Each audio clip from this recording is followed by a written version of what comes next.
Now, one of the interesting things I said recently was when I did this video, so you want to build a 21st century battleship, I had the internet go down, so I couldn't respond in chat as I normally do. So I thought I'd have to chat. I promised up here that I would answer in a special Scuttlebutt special later. So instead of Scuttlebutt 10, which was supposed to be scheduled for this time, and responses then, this is going to be 21st Century Battleship Scuttlebutt, where I will respond to some discussion in the chat, but also I'll go down to comments and I'll respond to them this way. So with that being said, let's just have this playing in the background while I talk through. Now, I've actually already gone through the chat, and I have, how do I put this politely, screen grabbed the relevant chats coming out. So I'm going to respond to the couple which were in the chat, because there was a bit of discussion in the chat. A bit of a discussion in the chat. I don't know why it went white then. I have no idea what happened. Ah, well. Gustav Ellison. Yes, I did love that you forgot to hit play. It happens. It happens. Don't worry. Now, we had a vibrant discussion of hypersonics. I have to explain a few things, but I would say Habitual Line Crosser does this better than me. Hypersonics are not necessarily as new as some people like to make out and think they are. One of the things you realise is that if you're using the definition of hypersonic, it just has to go faster than Mach 7 at some point on its trip. Then you can go back a really long way to pretty much World War II for hypersonics. Secondly, and this is the important thing to remember them, there is a difference between intercepting a target which is going across your firing line versus something which is coming towards you. Think about it this way. If I have a missile which is going very fast this way, and I'm firing from here, then I have to detect it out there, launch a missile, and engage somewhere over here. Okay? That's where the interception will be. That's a lot of complicated maths, and it could be maneuvering and all sorts of things, and that can cause trouble. If, however, this is the target, and this is the missile coming in, then it's actually a far more easy solution, because it's literally right up to the missile coming in. Now, it's still coming in very fast, but the trick is you detect it further away than you launch your missile. Okay? Further away. Your detection range always has to exceed your missile firing range. Now, the thing about hypersonics is they cause a huge amount of disruption in the atmosphere as they're going through, which is always fun because of their speed. But also, there are people who talk about maneuverable hypersonics. Now, if we're talking about something maneuvering, it's not at hypersonic speed. There is a reason for this. Because, think about it this way. If you're proceeding at 7 times the speed of sound, or greater, and you're maneuvering, then you make a slight turn, you're going miles that way. Miles. Now, this doesn't mean it's an easy operation still. It's, high speed, etc. But maneuvering, when talking about hypersonics maneuvering, because of the speed they're going at, because of the speed they are maneuvering at, even a slight change takes them wildly off course. They can cover vast distances very quickly. How do I put this politely? Put this way. Basically, once you're in hypersonics at hypersonic speed, you are, to an extent, a artillery shell. You're going where you're sent. This is why most hypersonics, which are very maneuvering at the end, slow down. They slow down to engage the target, to maneuver, to carry out. They're not going at hypersonic speed at the end. This is why we sometimes talk about whether things are true hypersonics or not true hypersonics, because if they're not hypersonic the whole way through the route, are they truly a hypersonic? But it's kind of like certain missiles do pop-up maneuvers and things towards the end of their flight. They slow down, they have to do things to the maneuver, they have to be going slower so they can do them precisely in the positions they need them to do. The advantage of the maneuvering at that range in order to more likely hit their target is worthwhile dropping the speed. But the thing is, if you drop the speed, you also lose that advantage versus making your engagement more difficult for your opponent. And the thing I was talking about with this ship was very much that the modern battleship would be the hub of an uncrewed task group. It would have airborne early warning, probably provided by an uncrewed aircraft up high with radar. It would have anti-submarine cordon of its own uncrewed vessels with towed arrays around it. It would have all sorts of details going on. Basically, the modern battleship would be, the 21st century, would be a hub ship, would be a task force, but it is the center point, which is actually crewed. It is what's keeping that task force, sort of task group in miniature, going. And that means everyone who was quickly going on, hypersonics just destroy ships. No. For starters, for a hypersonic, and there was an interesting discussion of a hypersonic will literally go from end to end for a ship. The worst position for a hypersonic to hit is the bow. You really do not want to hit the bow of a ship. For some reason, ships are usually designed, because of going through waves, etc., with pretty tough bows, and they are already designed and shaped. So, if you're going at the speed enough, yes, you might crack in the bow, but you're also possibly going to end up splitting yourself on literally the most solid lump of the ship's mass. So, whilst it will probably be a big blow, it will probably not go the whole way through a ship. Now, conversely, if you hit the stern, you've got a chance there. But the odds are more likely, if you're coming in from the stern, you're going to hit something like a helicopter hangar, and it's going to be along the superstructure, and the ship will actually still be afloat. Won't be probably fightable, it'll need to have a lot of rework done, but it won't be necessarily sunk. Again, as I try and explain often, to sink a ship you need to do one of two things. Start a fire which can't be put out, and two, make a hole which lets in water. Holes which let in air don't sink ships. Not surface ships. But also, I always find it interesting when we're talking about these systems how quickly people drop into it's a single system versus a single system. And I'm not picking on Mehdi and Carl von Gansberg here. I realize what they've seen. They've seen some very cool videos. They've seen some very cool stuff which talk about how successful these missiles are and how good they are. And then once you look into it, you're raining on parade. Because, for starters, hypersonics in a land war, again, it's defending something is very different than defending a surface target. If it's your warship at sea, people are trying to attack the warship. They want to focus on task group, and so they're going towards it. If you're air defense at land, air defense of a land position, you're actually doing area defense, so people can be going away from you and along, and that complicates your situation so much. And often trying to explain there is a very different scenario for air defense at sea and air defense at land, and this makes things a differential. Now, again, there's been some interesting discussions about, from here, of ships being hit by the Houthis, warships being hit. I'm sorry, but that kind of thing is kind of difficult to cover up in reality. When I've looked into it myself, because I'm kind of interested in this is what I specialize in, this is what I teach.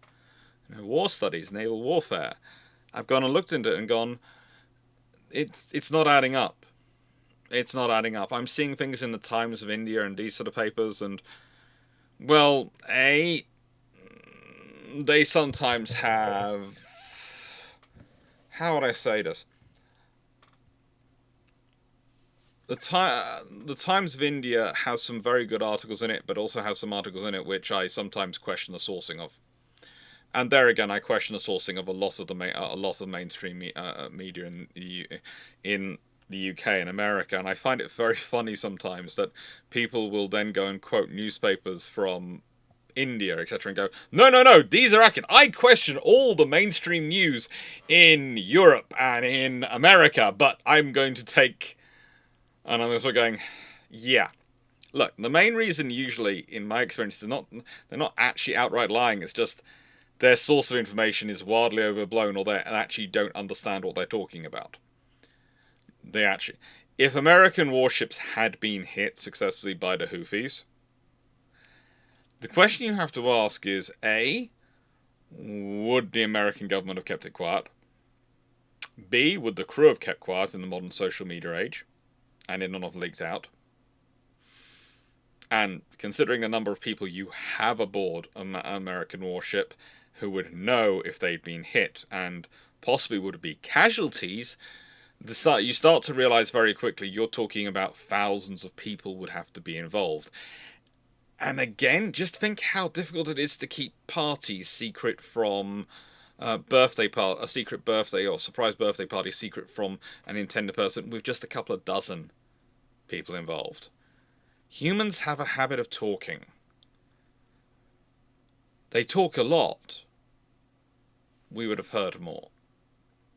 We would have heard more, especially if you consider the Discord servers and things which quite a lot of the people I would imagine making these comments are talking about would pass on. And it wouldn't be in just the Hindustan Times or in Indian papers.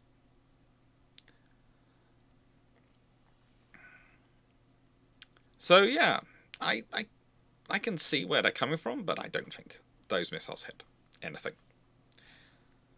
That doesn't mean missiles can't hit anything, and this is the point I find strange. There is a big difference, though, between saying something can't be hit and saying it won't be likely, or saying it'll be a difficult task. And it's always almost straw-manned, and again, I don't want to be clear, I don't think KVG or Medi who are making these points were straw-manning me in this. They were discussing it honestly, so I really want to be careful before I say this, because I know they're often in the chat, they're often discussing things. I don't want people to be using my words against them or anything like that. But often this stuff comes up as a straw man argument, in a way, that, oh, well, you shouldn't, whatever you're having, it will be killed by this, so don't do it. And those arguments have been around for a long time. The Juna Cold, you should not build battleships because torpedoes will sink them. That worked out so well for France. Yes, torpedoes can sink battleships. There is nothing surprising. There was even some people commented on getting in the comments and going, well, a torpedo will break the back, and new torpedoes will break the backs from 30 miles away. And the point I would get into is, well, yes, they've been able to do that for a long time. We're still building ships for a reason. They're useful, they work, they can do a lot of other missions, and you have a whole task force involved. So if you're in a situation where you're getting hit by a torpedo, they've got past, to actually launch that torpedoes at you, they've managed to get past the SSN, which you probably have in there. They've got past the airborne, the ASW helicopters and dropping their sonobuoys and their support rotary UAVs, in the case of this design I'm not talking about. They've got past your towed array uncrewed vessels, which are not going to be 500 meters from the hull. They're probably going to be 10 to 15 miles from the hull. So if you've got 6 of them out, they're going to be in a roughly 15 miles away from you. It's got past all of that, and it's managed to fire from 30 miles away a torpedo, which has gone past, managed to not be heard by all the towed sonar arrays, all the synthesized data, and it's got through and snuck up. And I'd give them a award for making a shot, but also, you're going to rely on firing one torpedo to hit a target at max at 30 nautical miles? To hit a target at this value? No, you're going to fire multiple torpedoes. They're going to be heard coming in, and then there's going to be decoys and other things in the water. And you still might get a hit. Yes, you might still hit. But it is not just, oh, we fire one torpedo from 30 miles away and it's gone, so we shouldn't build it. Because it's a far more difficult task than that. It is a far more... And it's the same with the hypersonic missiles. Yes, they are a very dangerous weapon system. No one is pretending they're not. If anyone is, don't listen to them. But they are part of an overall weapon systems and a group of weapons which will be deployed in an attack, and they will be facing an overall group of defenses. They're not going to be. It's not going to be a case of, oh, they're deploying hypersonics. Okay, a hypersonic system. So we are only allowed to now fire this. We can only use this weapon system. No. You'll more than likely find the ships involved in a task group. Could well find hypersonics being engaged by the outer air defense cap if they're in their position. They might launch their missiles. They will probably be area air defense missiles. If they get through all these, there's point defense missiles. There's also going to be electronic warfare going on. There's going to be potentially lasers, guns engaging and putting shells up in the direction, chaff clouds, other decoy systems going off of electronic warfare. All this stuff is going to be deployed. And by the way, all this stuff is already deployed to deal with the existing missile threat. Because guess what? For the last, I would say since about the 1960s, NATO has been obsessed with the idea of being swarmed by enemy missile systems. Because that was the Soviet plan. And their missiles weren't exactly slow. They weren't hypersonic, but they weren't exactly slow. And they were going to hit you like a bus. Because some of them weighed as much as a bus. Loaded with explosives.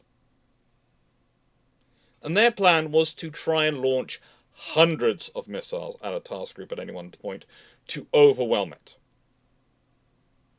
You add in hypersonics to that mix, you're adding them in on top as well.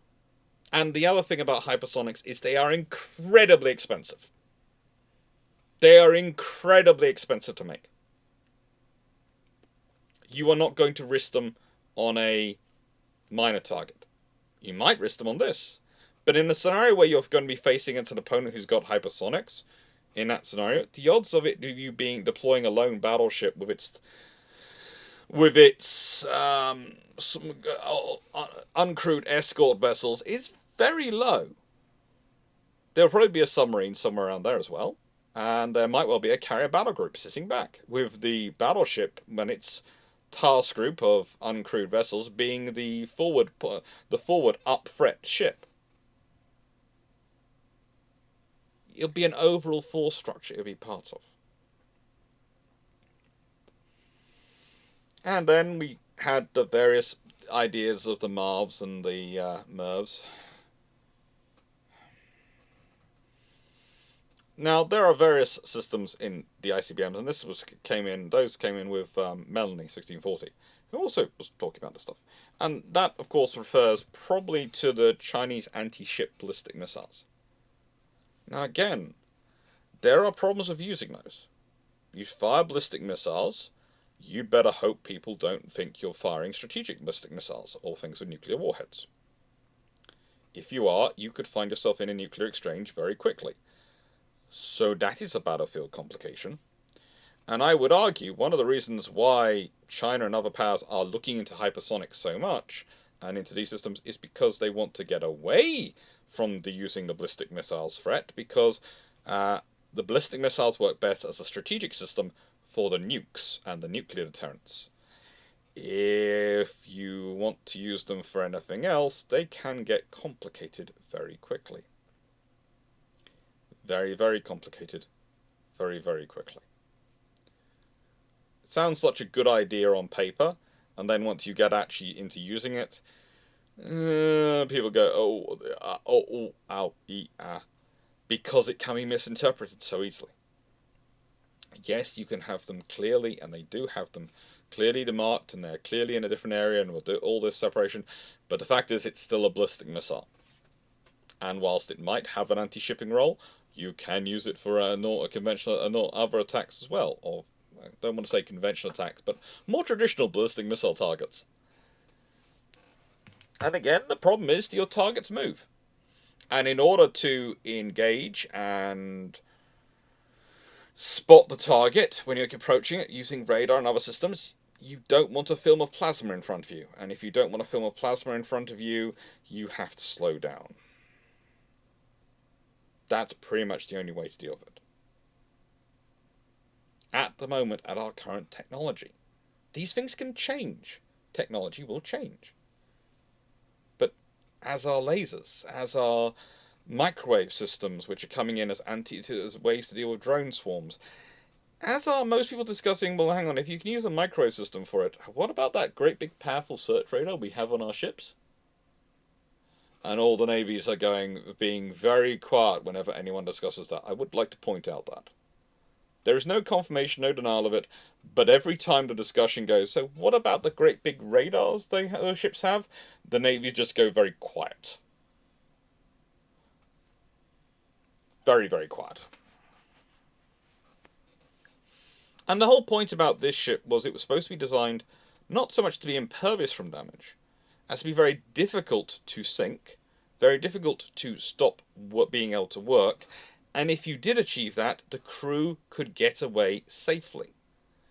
The modern battleship I was describing was more about survivability of crew and operability of systems than a traditional battleship's armor, I am going to fight to the death and slug it out with you. Because the point was, yeah, if at a saturation attack, you might get 5 out of 6 of the enemy missiles coming in. You might be that lucky. And in Hypersonics and most of the regular missiles coming in, you might knock him out with your missiles. But some might well leak through. And those leaking through, I want them to do the minimal amount of damage possible.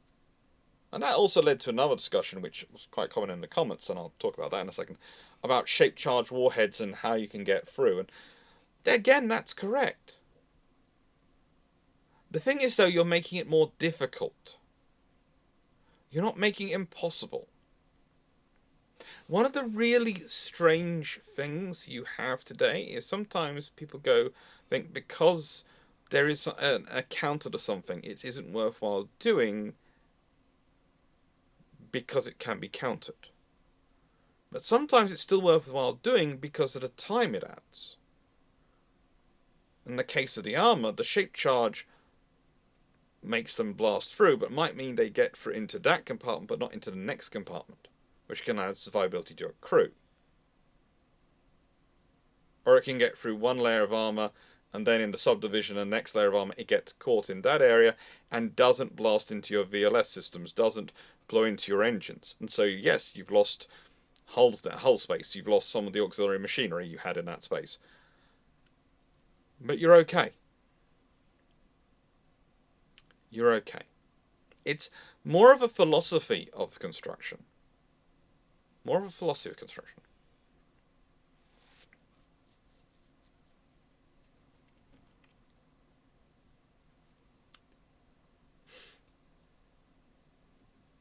Then there was a discussion about the fact that I used ocean liners plural rather than when there's only really one ocean liner in the world.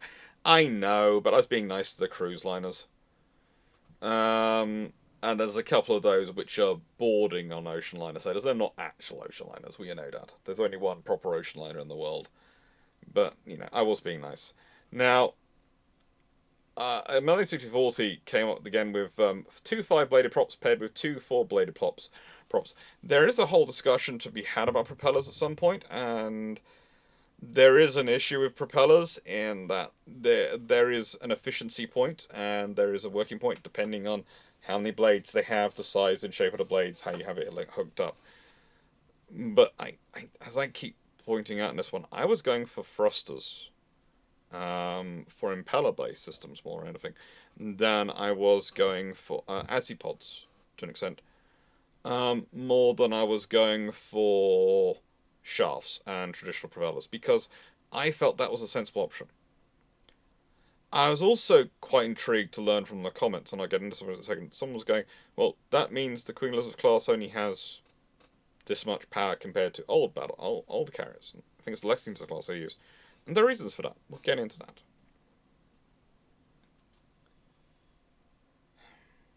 It's an interesting idea. Now, the other thing that kept coming up, and I want to get in this, is the Arsenal ship concept, which Generic Person X really did like to put up, and really did talk through quite well and quite a lot in the chat. Now, I would say there are some. I've done papers on Arsenal ships. I've done a lot of discussion of Arsenal ships in the past, including the fact that the best ships to convert are probably container ships, not tankers, because of their structure and because of the way you can load systems in. But there are 3 main troubles to it. 1, missiles are getting more and more expensive, and if you want to put enough aboard, you are going to be in trouble. Now, yes, you can partially solve that by building more of them. That will bring down the unit price. It will do. But will it bring down it enough? This is part of the reasons why we're talking about shells, why I'm talking about railguns. Which is a discussion lead to all different types of guns in the comment section. And I'll get into that when we're going into comments. But the point is about Arsenal ships, is in many ways I took the Arsenal ship as part of the inspiration for this ship design. for the 21st century battleship. And I said, well, what happens if it's not a throwaway asset? Because the thing about arsenal ships is that realistically they're throwaway assets. They turn up, they blow off their missiles, and they go to reload. That's also why some people then go, well, actually an aircraft carrier is a true arsenal ship because we can actually reload that at sea and it can keep providing those swarms of missiles. Which is not wrong, but it's also missing what an arsenal ship really is. An arsenal ship, by its nature, is a disposable asset. It's going to have an even smaller crew, it's going to have an even more limited purpose in terms of those roles. It's literally a missile truck. And that can work well for certain situations, and is actually not a bad thing to go with. But, intriguing. But, also, not necessarily what you want for peacetime. Not what you want for operations in peacetime. I would say an arsenal ship is more akin to those landing craft which were fitted with rocket launchers in World War II. They helped out with D-Day. They're great for D-Day. They're not really what you want hanging around in peacetime to use for normal operations. They're force maximizers in wartime. Now, then we got into damage control, and there were comments about this, etc. Oh, there are limits to how low you want to go damage control because of numbers and the US Navy and all these things, experience. And there is some truth to that, but also, this was a fundamentally different approach again to damage control. This has literally got sacrificial compartments, sacrificial auxiliary systems. So, whilst you will need to do damage control, there are parts of the hull you wouldn't bother to do damage control of, because it's a case of, oh, we've lost our spare X, Y, and Z system, or we've lost the primary system, we've got the secondary, the tertiary, and the auxiliary system on that, elsewhere in the hull. So, damage control very much becomes condensed of what do you need to do to operate your ship or keep it afloat in terms of the core ship. The rest of the ship, that you can leave to automated systems. And that's how it keeps the crew down in some ways. That's what it's designed for. It's designed as, we're not going to need to do this. We don't need to do this. Or rather, that can be left till we're back in harbour and port side and they can deal with a service ship and we've got extra support. Or that can be left to, after the battle's over, when we are into a less contested space, we can go and have a look at it and see if we can fix it up ourselves. Very much, that is a modern approach to the damage control. It's the system which is starting to come through in the ideas approach. A, this reflects the lower crew numbers you're able to achieve, because recruitment is always a difficulty. B, it also reflects the fact that we are more and more worried about how many people we're putting into harm's way and spreading them out.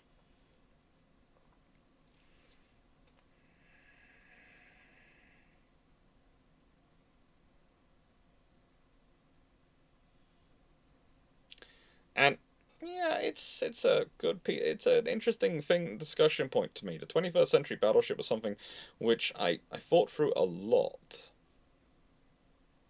And it was interesting to hear the discussions coming from people, because you had on one side Arsenal ship, which has very similar ideas to what we're talking about, but I would argue Battleship's more of the vessel the version which you'd want to implement in peacetime.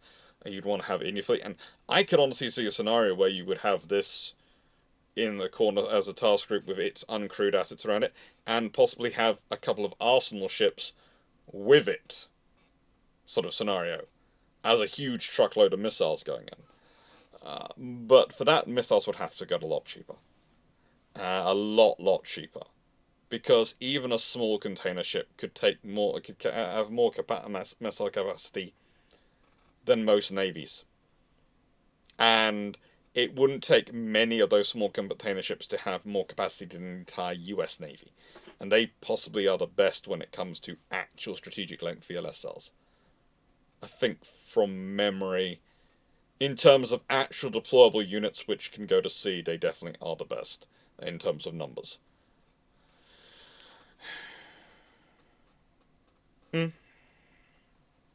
There was also discussion about halon versus CO2 in terms of what things you're using on the ship. CO2 is more common these days. more common.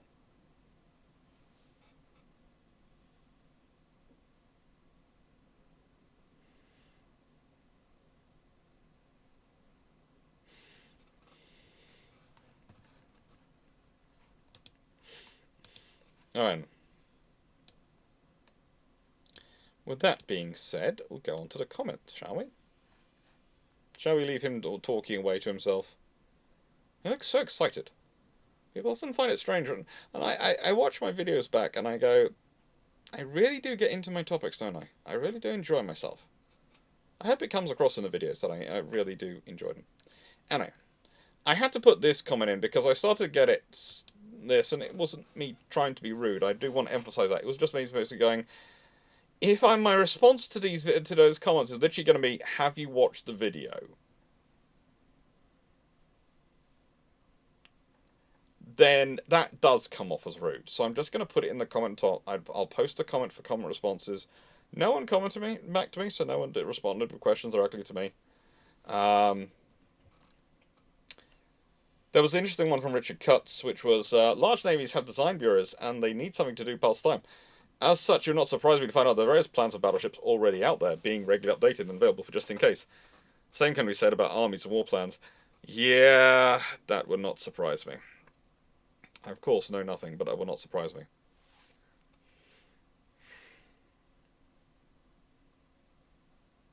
I do like KVG's comment there that that their service combat the Russian design bureaus regularly update and market their newest iteration, the clean sheet designs of the leader destroyers. But it must be painfully clear to them that service combat and builder cap is around 6,000 ton displacement, and major infrastructure investment, including training 12 to 14-year-olds to be engineers in their 20s, is needed. It is interesting. China, though, regularly gets marketed the leader designs and regularly avoids them like the plague. I'm not sure why. I think possibly, this might sound strange, but I think the leader design may very much fit the Russian approach to global warfare and their approach to naval operations, but doesn't really fit anyone else's.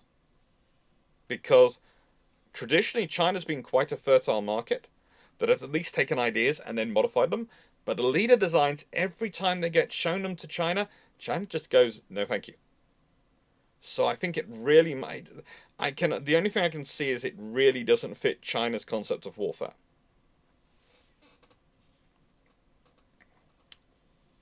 Now, Jet Driver did a massive long discussion, and when I worked through the system, I disagree as crew size and how reliant it is on electricity.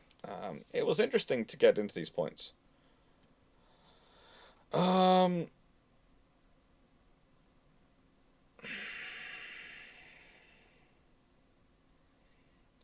Crew size. Now, as I've pointed out, you don't need 1,500 people, but there still needs a large enough crew to maintenance and fight the ship without running people into the ground. That is true, but that's, again, part of the ship's playoff of systems is you have the auxiliaries so you can switch between them, and therefore you can do the maintenance in normal shifts. And yes, you're going to have a reduced crew, but I think there was a discussion, and I was putting in point, I think I was suggesting a crew of, I would ideally like to aim for 100, but I would expect to be around about 300. And I think that would be enough. The Royal Navy currently runs Type 45 destroyers with roughly 190 personnel. Again, whilst this is a much larger ship, we're not talking about it carrying a lot of extra people, it's carrying a lot of extra systems, most of which can be remotely monitored, and so it's a case of you need maintenance teams, but they can switch, they have time to triage things. But it's a fair point to make. There was a discussion from Richard Cutts, started about, manning a battleship, while constructing a battleship isn't cheap, manning one will probably be cheaper than manning a carrier, since they won't have a large air group and all the support that needs. And that's true. That's one of the interesting things. I got in a discussion with I think it was Steve Clarke, one of my admins. A very good master at arms on the channel, who does a lot of work for the channel and has been backing up when Powder Monkey, the bot we use, hasn't been working properly on YouTube for brew ships for the last few days, and has very kindly been sneaker netting that across. Mm, it was he was putting forward it would be more the size of an aircraft carrier's crew. You draw it from Queen Elizabeth, HMS Queen Elizabeth, and these things. And then I pointed out what the Queen Elizabeth's crew is adjusted to sustain and provide the hotel facilities for all the troops which can be deployed upon them, for all the air group which can be deployed upon them. And that's a lot of extra cooking. That's a lot of extra medical. That's a lot of extra stewards and people to keep the accommodations going. Because the crew don't turn up and these people don't come aboard and then go, oh yeah, we're going to cook our own dinners. That's not how it works on a ship. And there's also the magazines and all the systems which need to be run to support those at that air group. So yeah, it's not a good model to use a carrier turret. You're basically put down with an Arleigh Burke, with a Type 45 destroyer, with a Ticonderoga. Those sort of large escorts are what we're sort of looking at as the basis, because in many ways the Battleship, as I'm discussing, is an enlarged version of them. It's got armour in, it's got bigger guns, but it's an enlarged version of them.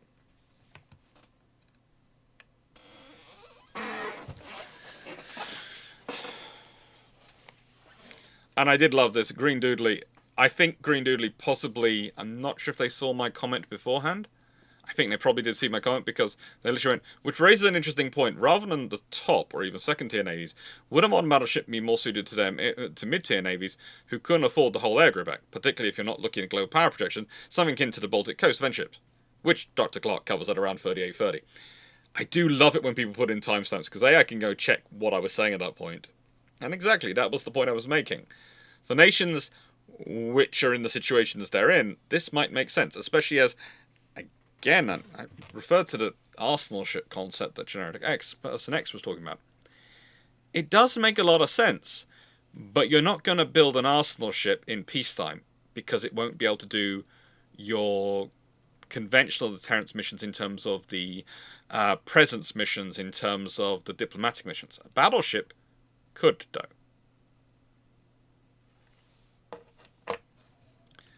I had to go look this up, the nuclear amphibian battleship.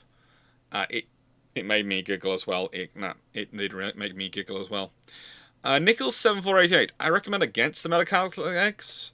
Having stuffed them full of books, the flat bottom spreads the weight. On legs, the pressure on each leg would be huge. Wouldn't do nice things to the floor. To be honest, that wasn't really much of a worry at the point because I was planning on just keeping this floor for a while, which had originally been put in. Having done a lot of work recently and moving boxes around and sorting things out, which is why the lighting profile in here has changed dramatically, because we've been unboxing things and finally getting stuff sorted out. The floor I've been bequeathed in here and left by the previous owners is it's buckling all over the place like anything. So probably at the moment, no, the metal legs will not be coming, but I will use the money for extra Clarke shells. And I'll have to figure out some way to clean them, because the trouble is the bottom shelves get so mucky. And this is before we have the puppy problem, which is what I normally talk about, puppies who accidentally might go whiz. So it kept it high above puppy level. But the thing is, the floors, the lower levels do get mucky, especially as there's a certain smaller fluffy research assistant who comes in here. The big fluffy research assistant is currently in here, who likes to literally try and curl up into the lower shelves. They think I should keep a lower shelf free, and actually, I caught them the other day trying to push books out so they could crawl into one. We had a long discussion about that. I'm not sure if they pay any attention to me. They're a corgi, so they probably don't pay any attention to me. I don't know. Calzino. The Queen Elizabeth only produced twice the electrical power as Lexington class. In 1923, Lexington was tapped into Portland, OR's power grid, after a major storm destroyed a power plant. CV2 pumped 40 megawatts of power into the grid daily for over a month. Yeah, because they don't need much more power than that. One of the interesting things is, once you're dealing with power at the scale you're getting for a ship, if you're looking at Queen Elizabeth, her hull's not that much larger, or that much, she is heavier, of course, and she's dealing with a lot bigger aircraft. That's one of the fun things, again, is you go, well, put HMS Queen Elizabeth's hangar and compare it to a Royal Navy hangar in World War II. think about how many aircraft they store in that space, and then ask how many aircraft we store in the space today. Aircraft size has grown, so carrier size has grown. But the power they need to operate has not grown as much in comparison. It's not grown as much in comparison. So yeah. That, Lindsay Baker, that's what I sort of attempted to discuss in this chat. I was basically going, yeah, it's going to be massive. But one of the swades is quite true. Destroyers got bigger due to expanded roles. If Navy actually decided to contest the sea lanes and actually willing to have naval battles, think the cruiser and battleship will be built. But one of the reasons why destroyers have got bigger is because of them adding in extra jobs. We can all tell that my mum's been watching my YouTube channel, hasn't she? I'm just looking down at the side of these videos on the side. She's been watching the stories of Keiichi, hasn't she? Oh, apparently I'm coming up on my own feed. Hello. It's not about cost, it's about what's cool. Battleships are magnitudes cooler than carriers. As the guy who literally wrote his PhD on development of naval aviation in the 1920s and 30s, I have to concede it. But I like my carriers. But the trouble is they are rather large boxes. Now, I have a 99,999 or 99,999. Part of the reason Navy shifted to small surface command was because of presence. Lots of global commitments requiring lots of small warships to staff.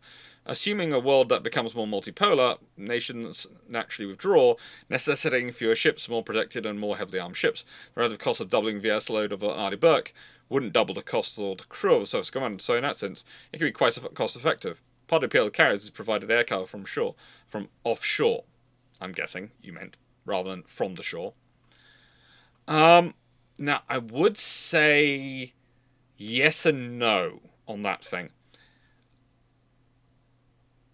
One of the things you have to you find out when you start looking at history is that they shift the names to the smaller vessels.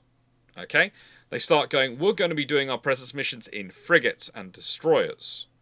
And, we're getting away from cruisers.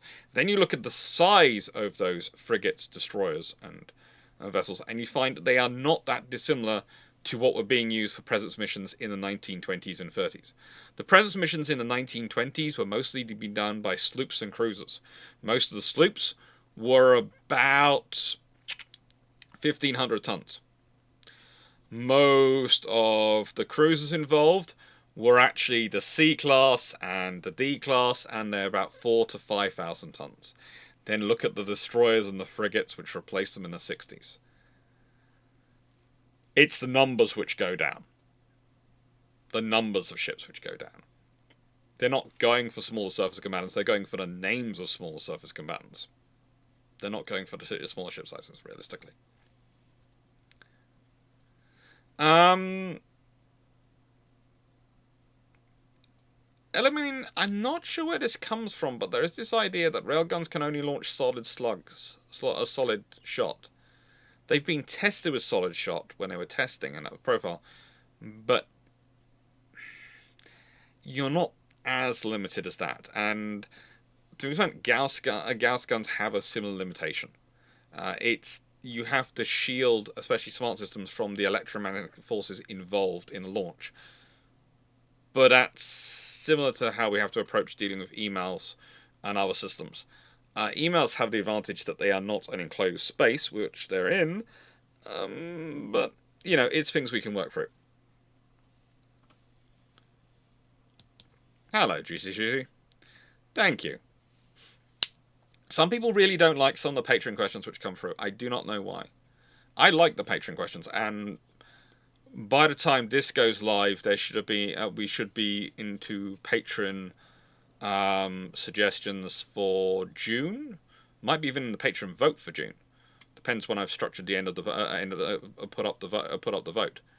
And I hope it gets a lot of attention. I hope it does, because I like the Patreon suggestions. I like the Patreon topics. I like the fact I have no idea really what's coming. I literally have no idea. I just enjoy it when it comes. It's amazing how often I am wrong about the ones which are selected. Our nuclear power, this is from Branco. Nuclear power and modern composite armor, but also explosive reactive armor. You can actually build a very tough to penetrate outer layer that won't weigh too much. Explosive reactive armor sounds great until you're in a saltwater environment. And then it's a load of explosives which have got a naturally corrosive thing keep rubbing up against them. No. It's a lovely idea until you get into that scenario. I can understand where you're coming from, but no. Compartmentalized, yeah. It's the whole thing is it's a design of layers upon layers, and especially as those compartments are not going to be empty spaces. The compartments are not going to be empty spaces. The example I was thinking of was a Nelrod class, which had that's HMS Nelson and Rodney, which of course had water as armor. And prior to that, you had ships which used coal as armor. And ships have also discussed and designed using actual machinery as part of their armor profile, in that this is auxiliary machinery or secondary or primary, these things we've got enough variants around them. So this compartment, which we put on the edge, has a big chunk of metal in it, which is the machinery we use for the system. Let's say it's one of the extra generators. And so if you're going to hit this critical thing further in, to come in, you're going to have to not just come in through the outer thing, come in the compartment, there's a big lump of metal there, and then you have to exit the compartment. This can all have an impact on you, on your maneuvering. You're not just going through empty space.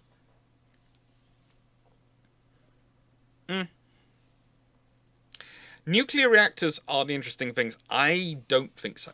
I don't think even small modular reactors would be a good idea for these ships. They are designed to go into harm's way, but it's a possibility.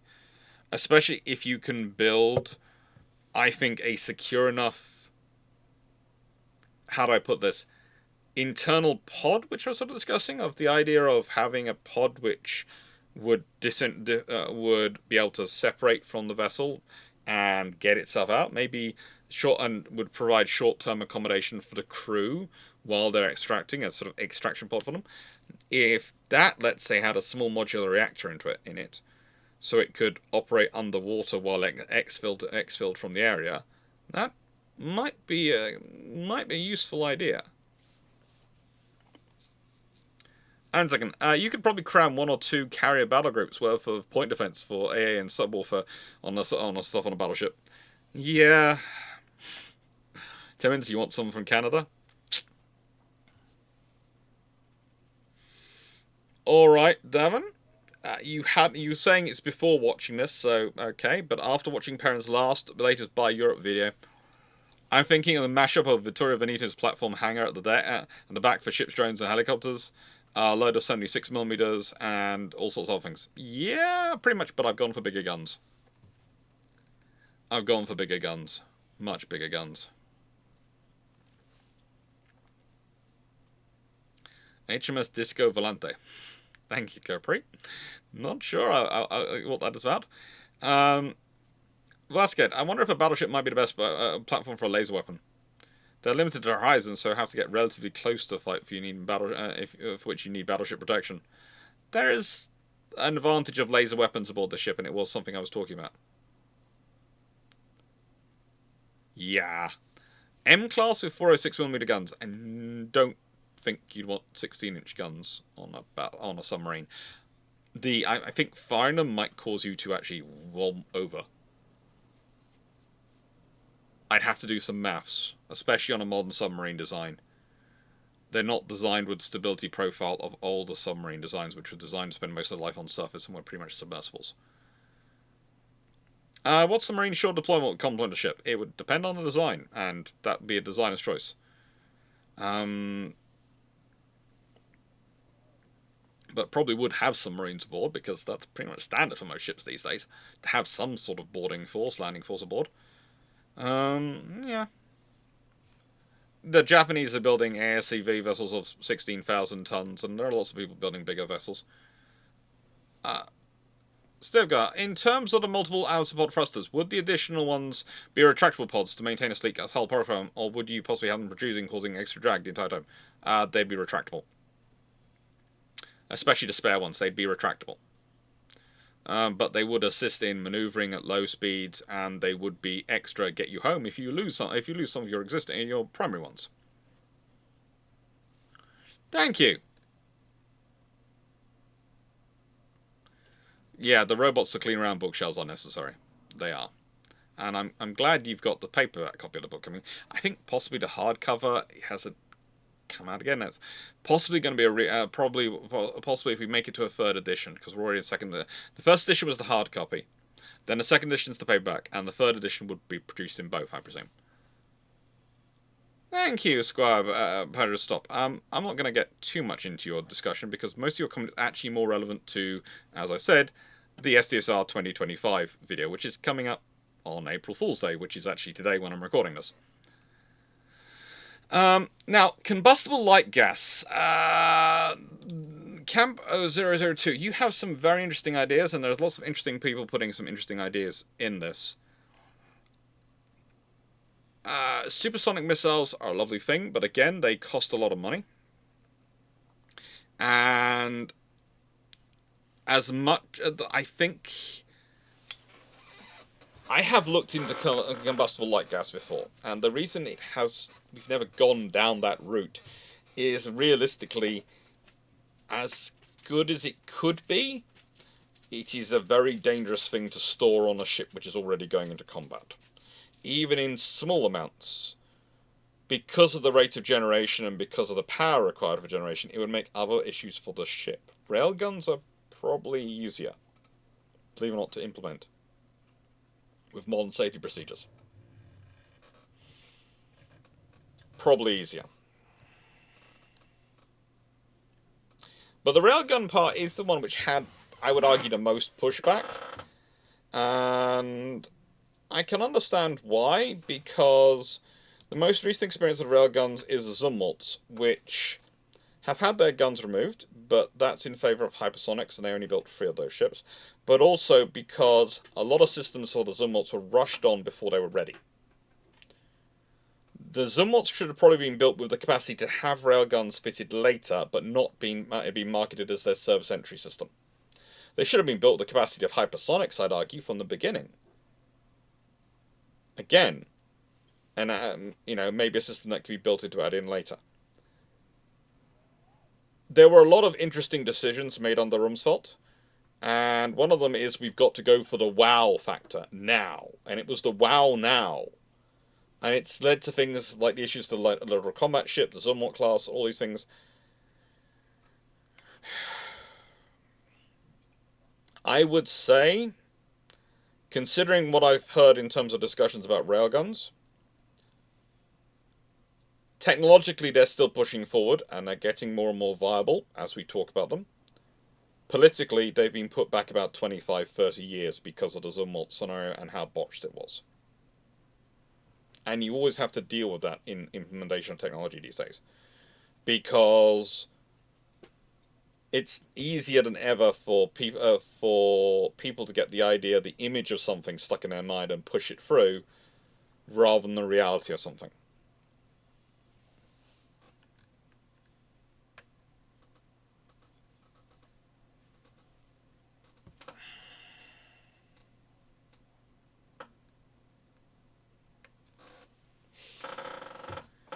A swarm of frigates can be scary. They can be scary. A swarm of frigates can be scary. If you can deploy a swarm of frigates. Ronald. Ah, yes. World War II. Range of 30 miles, travels at 60 knots. Hey, a lot of them travel faster than 60 knots. And 30 miles. Down about 2,000 meters deep. And it's totally silent. Really? The torpedoes launched 2 kilometers below the surface of the ocean. Let's just check something. I think you might have meant 200 meters deep, not 2,000 meters deep, because most submarines don't operate that low. I quickly went and checked. I went through the Virginia class and a few others. The Virginia's at 240 meters. It's their test depth, not their operational depth. And torpedoes do not stretch side ships anymore, but come up from underneath. They've been doing that for a long time. The British torpedoes in World War II were set to go off when they went underneath a ship's keel. That's the whole point of the magnetic detonators. So honestly, Ronald, the trouble is there is so much in your comment which is not quite correct. I can see where you're coming from, but you haven't seemed to got the full information. But again, I don't think you listened to the video, because, as I said, I talked about having about 6, was what I was working on, in terms of uncrewed surface vessels with towed array sonars as part of the towed sonars as part of their systems, where they would be doing a constant cycle of 3 on either side, with 1 moving, 1 drifting, or maybe 2 drifting and one moving on each side as they sort of leapfrog each other. If you have those out roughly 15 miles from the vessel, if you have helicopters up, you have uncrewed rotary assets also up, all dropping sonar buoys and doing the various duties, that's going to be a very difficult task. And I would not be firing my torpedo from 30 nautical miles away in order to hit that, guarantee my hit on target, because especially if it's crossing my beam, if it's going at if it's maneuvering at anything like decent speed, it could get out of my my engagement area quite quickly. I'm also not going to be firing them 2,000 meters below the water. Definitely not. I'm presuming you meant 200. I am presuming that's a mistype. But honestly, yeah. You do have to reinvent industry and all these things for it. And I was open about that. But I don't think they'd $500 billion each. I don't think that. Well, it's going to depend. It depends how inflation works by the time they actually get built. But, yeah, Ronald...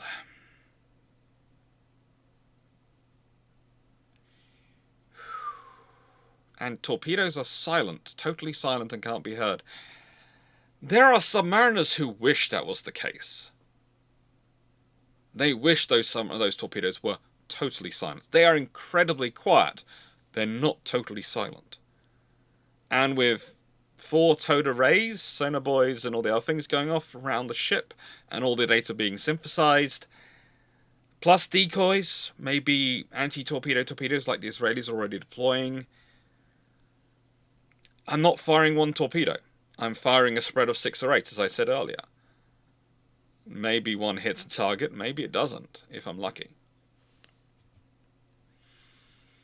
Now, the traditional main guns, railguns, why was I going with 16-inch? It was because it's big enough you can do more than just shells. You could also build maybe some missiles and things, which could fit into a 16-inch gun. 24-inch, some people are getting into. 36-inch guns would not be difficult to weld, according to Andrew Allen.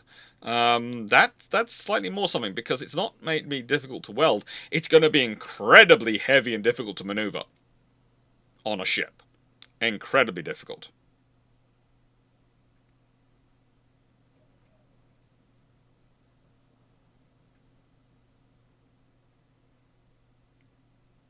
And again, if magazines get hit, believe it or not, if the VLS gets hit, if any magazines, that's part of life. That's why you stick them below.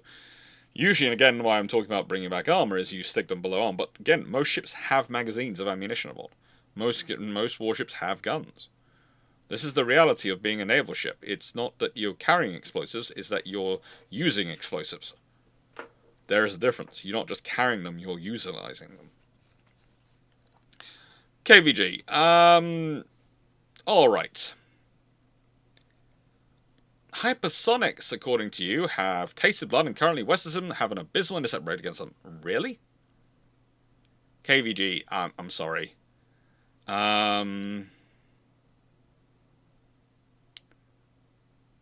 You're betting money that the Russian and Chinese SAM systems have an acceptable intercept rate against their own hypersonics, but the Western ones, which have literally been focused on dealing with very fast-moving threats like hypersonics for many years, don't.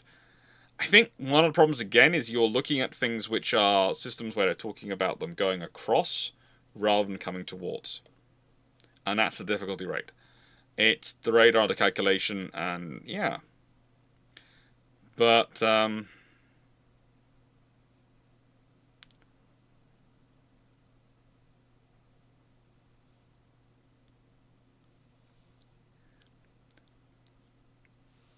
Yeah, KVG.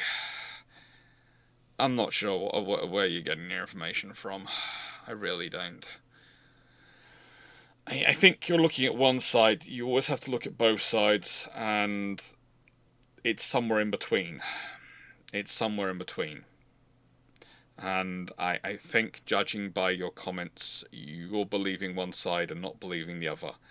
And I'm sorry, all sides lie. That's the lesson of being a historian.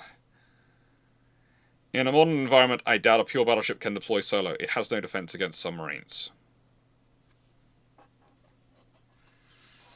Let's see, what was the common response to that? Thank you, Zeno. But no one just wrote, did you watch the actual video, Joe? Did you watch the video? Because it was more of a centerpiece of a uncrewed task group, which has all sorts of defenses against submarines.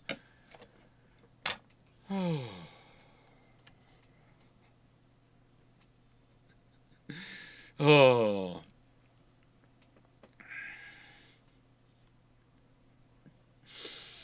Yeah, super all very good. Thank you, Stafford. Thank you, everyone, for watching. I hope you enjoyed the video, and I hope you enjoyed this response. I tried to be as nice and balanced as I can be. Life happens. The joy of the world is that we all have our own opinions, and we're all able to have our own opinions, and that's a good thing. Having the discourse has the opinions without insulting people. But I would say,